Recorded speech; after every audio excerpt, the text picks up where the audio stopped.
L'équipe de France est encore une fois en finale de Coupe du Monde. 4 ans après la deuxième étoile, on a la possibilité d'en gagner une troisième.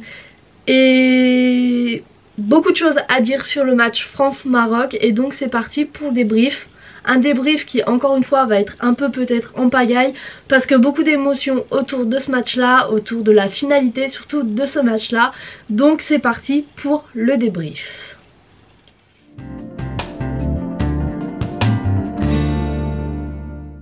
Alors tout d'abord, ce que je voulais dire, c'est que oui, l'équipe de France n'a pas joué son meilleur football sur ce match-là. On a été beaucoup et souvent dominé dans les duels, dans la possession de balle, à certains moments dans les occasions de but aussi, mais au final on gagne. Donc moi ça me dérange pas trop qu'on joue comme ça si on gagne à la fin. Le plus important dans le foot et surtout en Coupe du Monde, c'est de gagner. Si on arrive à gagner comme ça en laissant le ballon à l'adversaire, en jouant que les contres, en laissant les duels gagner à l'adversaire, ça me va très bien. Après, il faut aussi voir pour la finale, est-ce que ça va tenir? Alors jusqu'à présent, ça a tenu face à des adversaires qui ont été quand même assez forts. Le Maroc a fait une très belle compétition, était quand même assez fort défensivement. Leur avoir marqué 2 buts, c'est extraordinaire. L'Angleterre, juste avant, était aussi une équipe assez forte. Donc pour l'instant, j'ai plutôt tendance à dire que ce système et ce plan de jeu a tendance à marcher, donc je vois pas pourquoi on devrait le changer pour la finale. Si ça marche comme ça, ça me va. Alors oui, bien sûr, on sait pas ce qui va se passer, donc il faut être prêt aussi à changer et à jouer plus offensif. Mais pour moi c'est pas forcément une obligation. Par contre il y a des choses à améliorer si on veut que ça marche. Dans un premier temps pour moi ce qu'il faudrait améliorer c'est la qualité des passes, des centres, des dégagements qu'on fait aussi potentiellement. Parce que j'ai trouvé qu'il y avait beaucoup de déchets de la part de toute l'équipe, que ce soit Griezmann, que ce soit Giroud, que ce soit même Tchouaméni. J'ai trouvé qu'on perdait trop facilement la balle sur des passes pas si compliquées ou même des centres pas si compliqués que ça. Donc si on veut continuer à jouer en contre-attaque rapidement, il faut réussir ces passes parce que sinon nos contre-attaques sont cassées comme on l'a vu souvent pour le match face au Maroc. Ensuite, une autre chose que j'aimerais se voir améliorer, c'est peut-être la densité et le pressing mis au milieu de terrain, parce que Tchouaméni a fait un bon match, je pense, mais c'est vrai qu'il me manquait un petit quelque chose. Fofana, c'était son premier vrai gros match important dans cette équipe de France, dans cette Coupe du Monde, et ça s'est vu parce que je ne l'ai pas trouvé extraordinaire.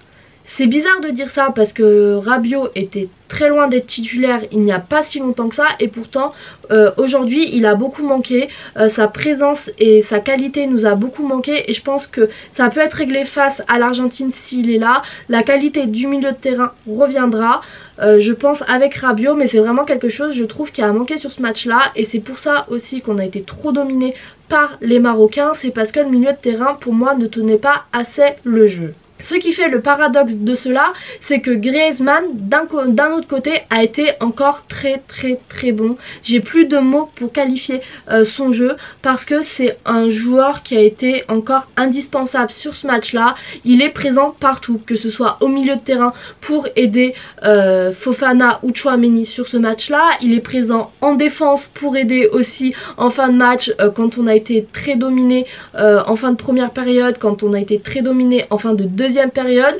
Donc vraiment Griezmann c'est le joueur indispensable qui est là aussi pour faire des passes décisives. Donc pour moi vraiment il n'y a pas de mots pour le qualifier, parce qu'il est là tout le temps quand il le faut. En fin de match il fait un arrêt devant les cages du Goloris alors que lui-même était peut-être un peu battu. Donc pour moi vraiment c'est un joueur complet, c'est peut-être le meilleur joueur de cette équipe de France.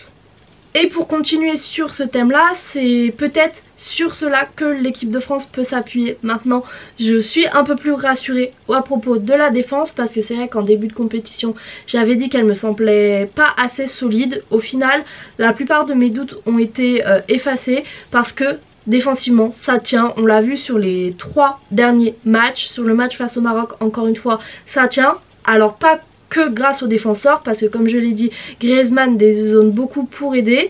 Vicente Lizarazu pendant le match a parlé de solidarité défensive, et je pense que c'est vraiment ce qui illustre cette équipe, parce que c'est une équipe qui a des joueurs qui vont revenir défendre. Alors pas tous, Mbappé on voit pas encore trop revenir en défense, mais c'est vrai que les autres on les voit beaucoup redescendre, à l'image de Griezmann qui a joué très très bas pendant peut-être 10-15 minutes. Ça montre donc d'un côté que l'équipe de France a du mal à ressortir, ça c'est encore quelque chose que j'aimerais qu'on améliore, mais ça montre aussi que tous les joueurs sont concernés défensivement et c'est ça qui peut nous aider face à l'Argentine, parce qu'ils ont des joueurs, je pense qu'il y a plus besoin de parler de Messi, on va avoir besoin de cette solidarité défensive pour espérer gagner contre l'Argentine. Et donc pour continuer, c'est vrai que la position de Griezmann a été assez basse et ça montre qu'on a eu du mal à faire du jeu. Ça me dérange pas forcément parce que en contre-attaque, quand on joue vraiment bien, quand les passes sont ajustées, quand les passes sont bien faites, quand les centres sont bien ajustés, les contre-attaques vont très très vite et sont généralement dévastatrices. On a vu que la plupart du temps les joueurs marocains, pour nous arrêter, doivent faire des fautes et donc ça montre bien qu'en contre-attaque on est imbattable. On peut difficilement, ou en faisant des fautes, faire quelque chose contre nous. Donc c'est un point fort. Là aussi c'est pas nouveau, l'équipe de France a toujours joué comme ça, avec la vitesse d'Mbappé, la vitesse de Dembélé, même si sur ce match là ça a été compliqué pour Dembélé, on fait des merveilles et vraiment c'est incroyable à voir.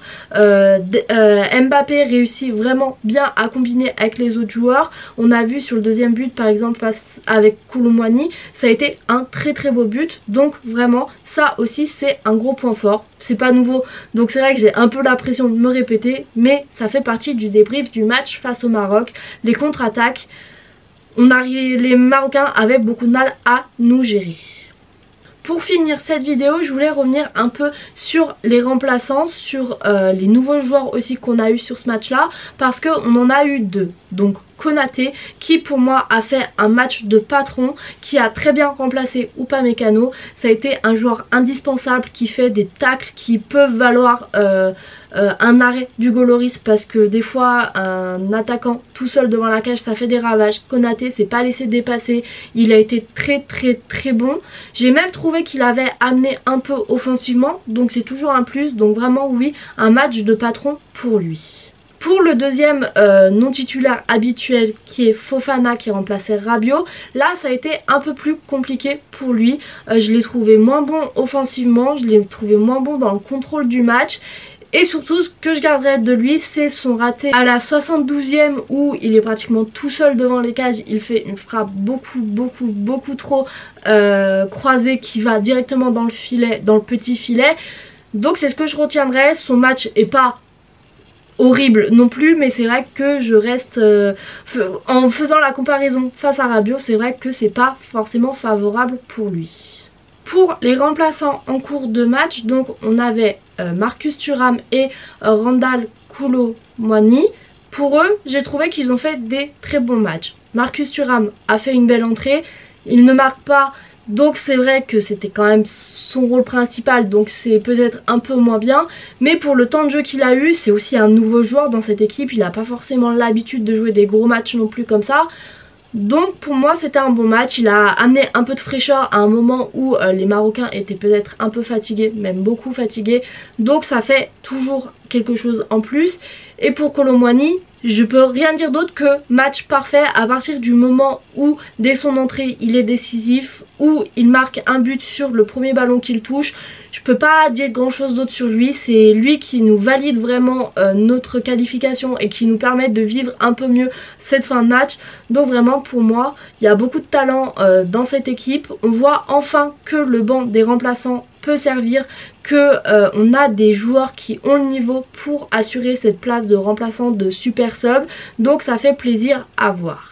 Pour dimanche, pour la finale, bien sûr j'ai envie qu'on gagne la 3e étoile, j'ai envie qu'on gagne une 3e étoile sur le maillot, mais je me dis aussi que quoi qu'il arrive je serai contente de cette coupe du monde, je serai contente entre guillemets, parce que c'est vrai que forcément si on perd il y aura un peu de déception, mais je serais en tout cas fière de cette équipe parce que avec tous les blessés qu'on a, avec tous les journalistes qui disaient qu'on ne dépasserait pas les poules, aller défendre le titre en finale, aller jusqu'au bout de la compétition, c'est quand même incroyable. Et ce que Didier Deschamps fait comme travail est assez aussi incroyable et magnifique, alors qu'à chaque fois à chaque liste, et je me rappelle que ça l'avait fait aussi en 2018, il est très critiqué sur ses choix, sur les joueurs qu'il sélectionne, et puis au final on arrive à aller jusqu'à la fin des compétitions, on arrive à les gagner, et donc il faut le souligner. Ça fait 10 ans qu'il est sélectionneur et ça fait 10 ans de pur bonheur, à part quelques accros notamment à l'Euro, mais sinon c'est vraiment incroyable le travail qu'il fait avec cette équipe. Donc voilà, je voulais juste le souligner dans cette vidéo. Pour cette vidéo, je vais m'arrêter là. Je pense que j'ai oublié vraiment plein de choses, dans mon analyse, dans tout ce qui peut être dit autour de ce match là. J'ai notamment oublié de parler d'Hugo Lloris qui pareil a fait un match incroyable, mais j'en avais déjà parlé dans la dernière vidéo de débrief du match France-Angleterre, donc je voulais changer un peu sur cette vidéo aussi. Donc j'espère que malgré tout cette vidéo vous aura plu, et quant à moi je vous dis à bientôt pour une nouvelle vidéo, à bientôt pour le débrief de la finale et salut!